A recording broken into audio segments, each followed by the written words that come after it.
For my entire life, I always thought that the coolest guy in the world was Batman. I mean, the gadgets, the girls, the dark and brooding personality, it was so potently awesome. Over the course of his many incarnations, I've always looked at Batman and told myself, yeah, that's what a man should be. Rich, powerful, strong, and confident. For many people all over the world, Batman has been held as the peak of masculinity. However, what most people often forget when holding Batman to such a high standard is that Batman is an inherently weak person. Hidden weakness is a key aspect of his character.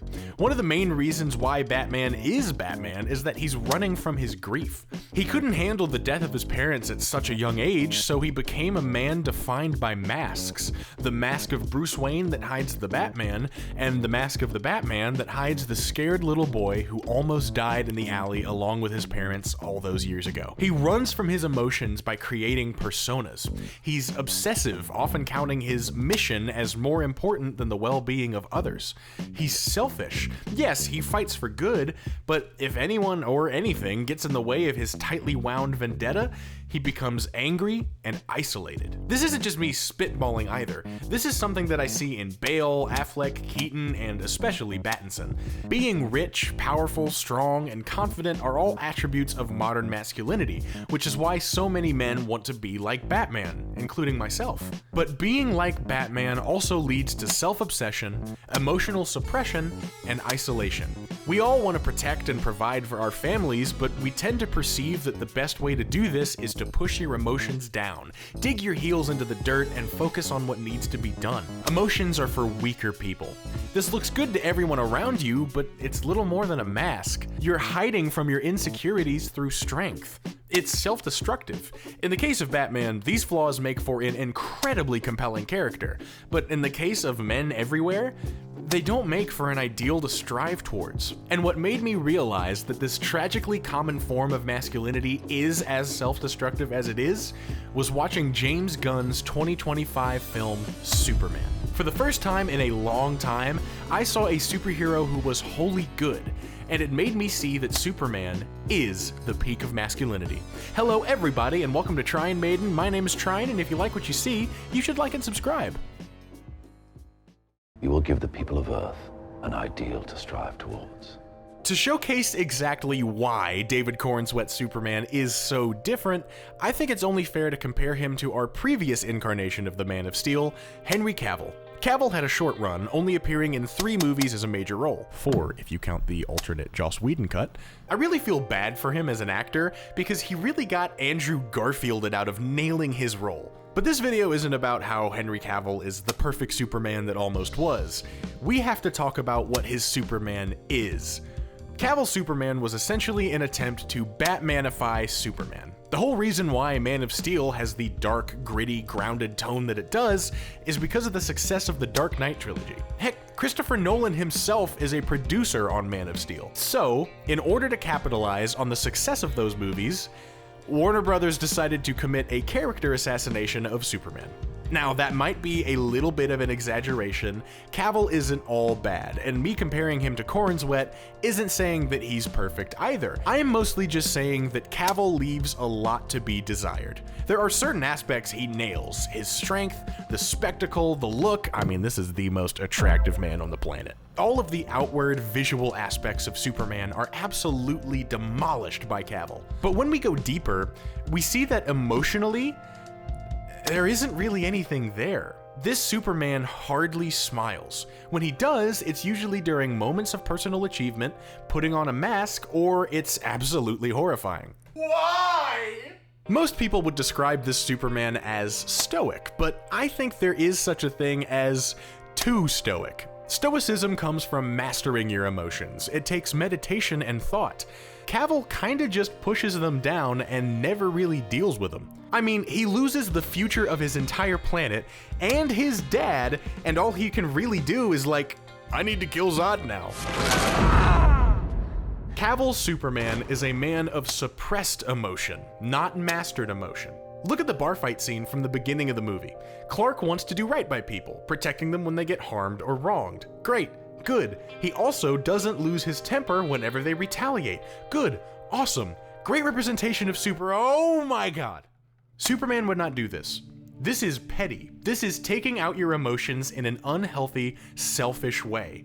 When Pa Kent dies, in the dumbest way possible, by the way, what does Superman do? Does he help his family through their grief? Does he grieve on his own, dealing with the hard emotions internally, but still standing by his family as this ideal to strive towards? No. He runs. He goes on this journey to quote-unquote find himself and discovers the crashed ship that brought him to Earth. From this point in the film onwards, Superman's Kryptonian heritage kinda becomes the most important thing about him. He selfishly isolates himself in order to run from and suppress his emotions, focusing on this higher calling without handling himself first. His character, in many ways, becomes less human in order to be this Christ-like figure that Snyder wanted his Superman to be. Juxtapose this with Cornsweat's interpretation, who is defined by his earthly heritage, because what Clark wanted his Kryptonian heritage to mean says a lot more about who he is than where he came from. Now, some of you might be saying, but Tryon, he destroyed the remnants of Krypton in order to save people. That's gotta be him embracing his humanity, right? Well, not really. The way that it plays out is that he sacrifices his Kryptonian heritage not to be more human, but to become more of a savior figure. Just because he chooses humanity over Krypton, it doesn't make him more human. He coldly says, Krypton had its chance, and destroys his whole bloodline. It reads as this brash act that doesn't have a lot of thought, care, or genuine concern for human life behind it. It's something that Superman would not do. In this moment, he's not becoming more human, he's becoming more of what his father wanted him to be. You'll be a god to them.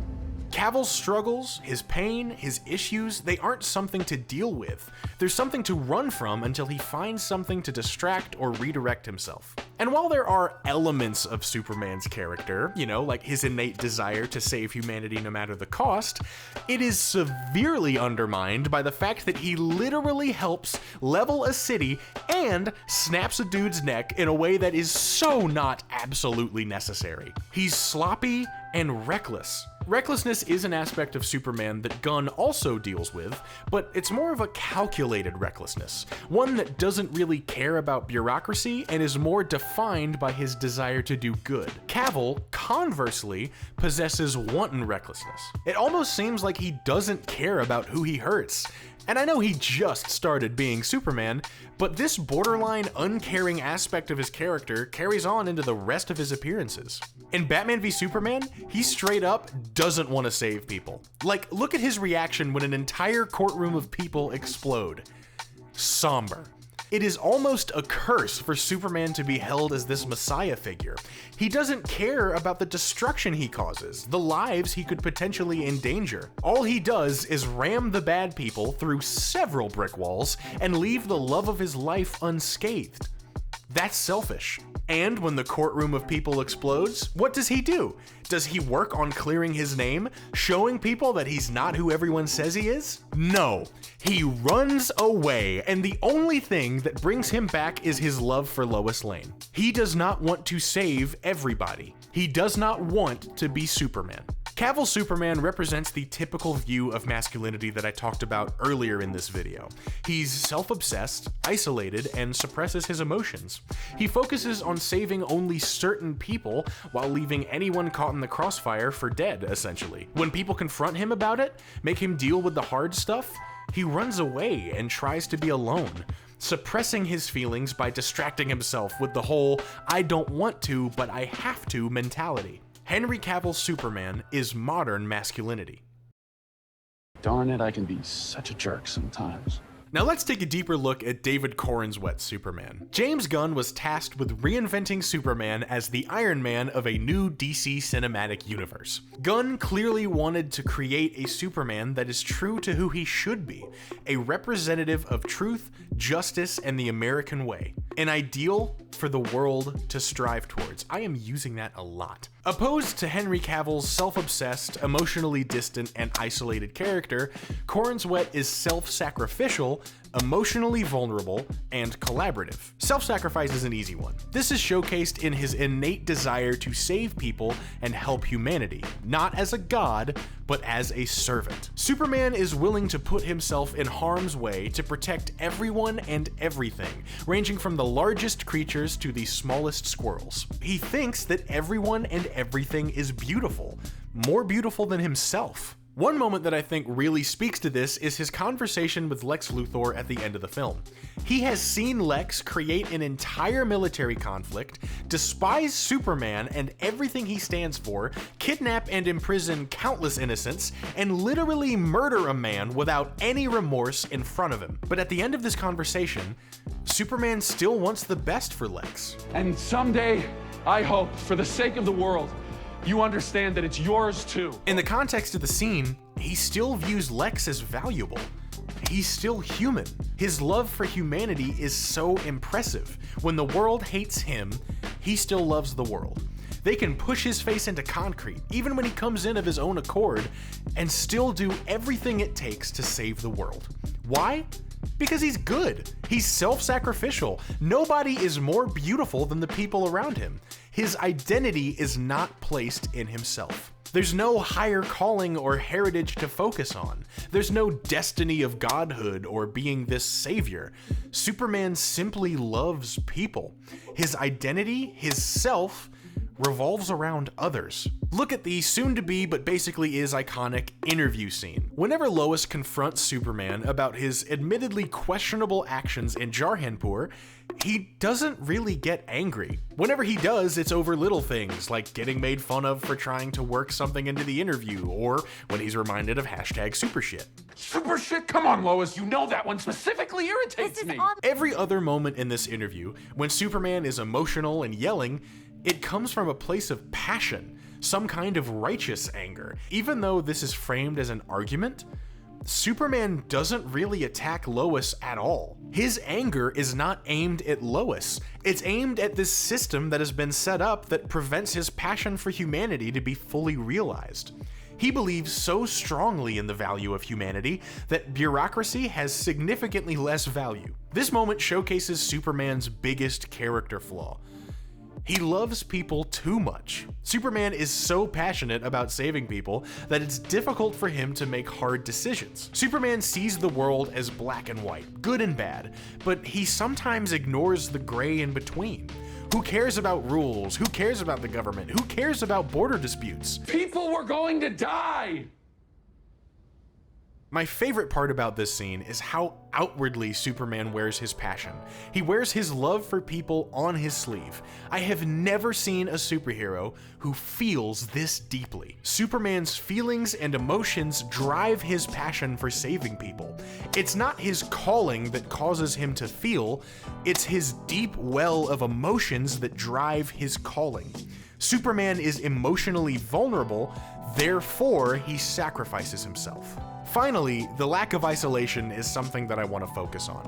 This Superman realizes that being alone is the wrong way to handle things. Rather than viewing other people as a weakness and attempting to do everything himself, like a lot of men often do, other people are one of his greatest strengths. Superman never willingly isolates himself. He deals with the hard stuff head on, and isolation is the punishment. When stuff gets too hard, like it does in the third act of this movie, he doesn't try to handle both things at once on his own. He calls the Justice Gang and Metamorpho, a dude he just met, to do what he can't. Because Superman loves people so much and feels for them so deeply, he's willing to sacrifice himself for them and trust them to do what he can't. This view of masculinity works so much better for people. Straight up.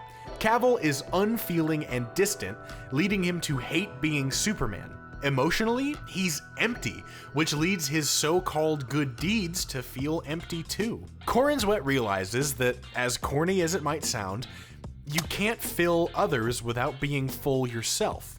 You can't ignore what you feel, you have to master it, placing your identity outside of yourself, outside of your mission. In short, the key to masculinity is being so sure of yourself, so kind, and holding others to such a high standard that you can't help but care for them. And you know what that is? Maybe that's the real punk rock. Now in this portion of the video, I want to briefly talk about what exactly sets this form of masculinity apart from the typical cultural view. What makes this form of masculinity countercultural? Well, if you take a look at what media has become throughout the last few decades, it doesn't take a genius to see that most protagonists are broken, emotionally bankrupt people, male and female. Across media, men everywhere idolize characters like Travis Bickle, Patrick Bateman, the Joker, anybody from a Tarantino film. They're all the pinnacle of quote-unquote masculinity. In superhero media, you have Wolverine from the X-Men franchise, the main 6 Avengers pre-Russo brothers, heck, Captain Marvel falls into this category. They made the first flagship female character in the MCU a traditionally masculine protagonist. So, sexism, kindness, emotional vulnerability, and complete self-sacrifice are intrinsically heroic aspects that are shunned by a majority of superhero media. But all of this is treated like it's punk rock. It's cool to push everything down. It's badass to be broken. In reality, this is pop music. Henry Cavill is pop radio. The gray, drab color palette, the stoic expressions, it's the same kind of masculinity and character writing that you see across media everywhere. David Corenswet is punk rock. Vibrance, the embracement of one's emotions, and focusing on others. Culturally, most people believe that we just need to fix who we are. They do this by going to the gym, fixing their diet, being more social, all great things that you should definitely do. But from an identity standpoint, external actions don't fix an internal struggle. At the beginning of this video, I likened this type of thinking to Batman, and the line from Batman Begins that says, "It's not who I am underneath, but what I do that defines me," can be read as a summary of a lot of the issues with modern masculinity. My external actions define me, not who I am internally. This is a mentality seen in Batman, Henry Cavill's Man of Steel, and a lot of characters across media everywhere. James Gunn's Superman counters this. Superman looks at his flaws, he cries, he gets scared, and acknowledges that his emotions are an intrinsic part of being. Even with all of what is in his way, he puts one foot in front of the other and tries to make a difference. It's who he is underneath and what he does that defines him. That is peak masculinity. Please, Juanita, can you put Persephone on the phone? Yes, she will care. Cats know the sound of your voice. Alright, I don't want to end this video on some kind of a hyper-philosophical note for you guys. After all, this is a video on superheroes. So to wrap it all up, typical masculinity is the view that I am the most important person. It does not matter who I am inside, all that matters is what I do. David Corenswet's Superman counters this by saying that kindness and self-sacrifice, loving your enemies because at the end of the day, you're no different, is true peak masculinity. In a lot of ways, David Corenswet's Superman shares more qualities with Jesus than the Superman that was made to be a metaphor for Jesus. Suck it, Zack Snyder. Now, this Superman film is far from a perfect movie. I actually think that the dialogue is kind of weak in places. All of the characters kind of just monologue exactly what they want and how they feel without much nuance. But from a character standpoint, no movie has absolutely nailed Superman in the way that James Gunn did. Thank you guys so much for watching. I know I've been gone a little while, and this video is a bit of a beast, so if you stuck it out till the end, I really appreciate you. If you like this video and want to see more content like it, a subscription would really mean the most, and leave a comment and tell me what you thought. Alright, that's all I got. This has been Tryin' Maiden, I've been Tryin', and I'll see y'all next week. Peace!